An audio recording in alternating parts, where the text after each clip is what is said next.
Oh, that is the experience of Paul before his conversion. അത് പൗലോസ് അപ്പോസ്തലന്റെ മാനസാന്തരത്തിന് മുൻപ് അദ്ദേഹം അനുഭവിച്ച കാര്യങ്ങളാണ് ഇവിടെ പറയുന്നതെന്നാണ് അവർ പറയുന്നത്. They say that's the experience of Paul before he met the Lord on the Damascus road. യേശുക്രിസ്തുവിനെ കണ്ടെത്തുന്നതിന് മുൻപ് ദമാസ്കസ് റോഡിൽ കണ്ടെത്തുന്നതിന് മുൻപ് നടന്ന അനുഭവങ്ങളാണ് ഇവിടെ പൗലോസ് പറയുന്നതെന്നാണ് ഈ വിമർശകർ പറയുന്നത്.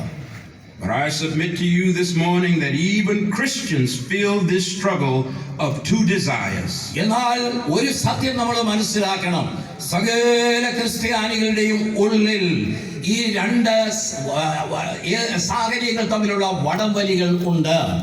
Pulling in different directions. വിവിധ തലങ്ങളിലേക്ക് നമ്മളെ വലിച്ചുകൊണ്ട് പോകുന്നതായിട്ടുള്ള സമ്മർദ്ദം നമ്മുടെ ഉള്ളിലുണ്ട്. And when we own up to that, നമ്മളത് അംഗീകരിക്കുമ്പോൾ we don't have to put on നമുക്ക് അഭിനയിക്കേണ്ട ആവശ്യം പിന്നീട് വരികയില്ല. and make people think we are better than what we are. നമ്മൾ മറ്റുള്ളവരെക്കാൾ മെച്ചമാണെന്ന് കാണിക്കേണ്ട ആവശ്യം അവിടെ വരികയില്ല. Paul is talking to us. പൗലോസ് അപ്പോസ്തലൻ നമ്മളോടാ പറയുന്നത്. And he is dealing with the real world. ലോകത്തിന്റെ യാഥാർത്ഥ്യ അനുഭവങ്ങളെ കുറിച്ചാണ് പൗലോസ് അപ്പോസ്തലൻ പറയുന്നത്. He is speaking of present experience. നമ്മുടെ ഇപ്പോഴത്തെ അനുഭവത്തെ കുറിച്ചാണ് പൗലോസ് പറയുന്നത്. Paul recognized that the power of sin had been broken in his life when he accepted Christ. പൗലോസ് അനുഭവിച്ചതാണ് യേശുക്രിസ്തുവിനെ സ്വീകരിച്ചപ്പോൾ പാപത്തിന്റെ അടിമത്തത്തിൽ നിന്നുള്ള ഒരു വിടുതൽ പൗലോസിനെ ലഭിച്ചു എന്നുള്ളത് പൗലോസ് അംഗീകരിക്കുന്നു. But he also recognized that sin was a power from which he had yet fully to escape. എന്നാൽ ഇപ്പോഴും പൗലോസ് വിശ്വസിക്കുന്നത് ഈ പാപത്തിന്റെ അടിമത്തത്തിൽ നിന്ന് പൂർണ്ണമായ വിടുതൽ ഞാൻ അനുഭവിച്ചില്ല, ആ വിടുതൽ അനുഭവിച്ചു കൊണ്ടേയിരിക്കുന്നു എന്നുള്ള സത്യമാണ്. His liberation from sin had begun. പാപത്തിൽ നിന്നുള്ള വിടുതൽ അവിടെ ആരംഭിച്ചിരിക്കുന്നു. But it was not yet complete. അത് ഇതുവരെയും പൂർണ്ണമായിട്ടില്ല.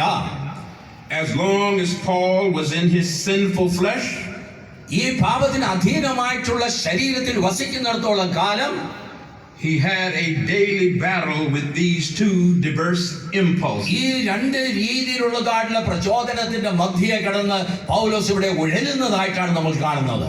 And so do we. അതുപോലെ തന്നെയാണ് നമ്മുടെയും അനുഭവം.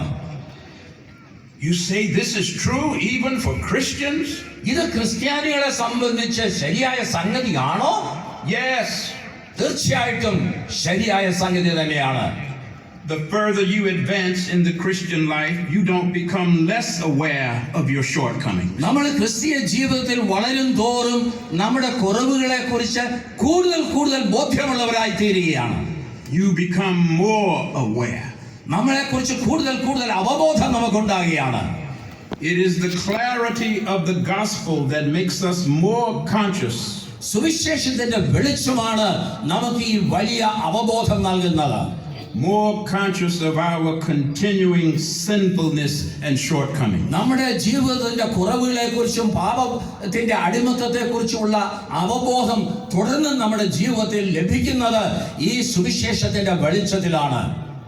Did you not know it is actually dangerous sometimes to come to church and hear the gospel?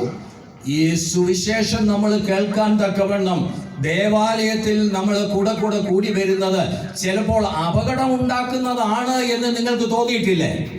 For if we hear the gospel consistently, വചനം നമ്മൾ നിരന്തരമായിട്ട് കേൾക്കുകയാണെങ്കിൽ we actually begin to understand the gospel. നമ്മൾ സുവിശേഷം ശരിക്കും മനസ്സിലാക്കും. And when we begin to understand the gospel, സുവിശേഷം ശരിക്കും മനസ്സിലാക്കുമ്പോൾ we begin to see just how far we are.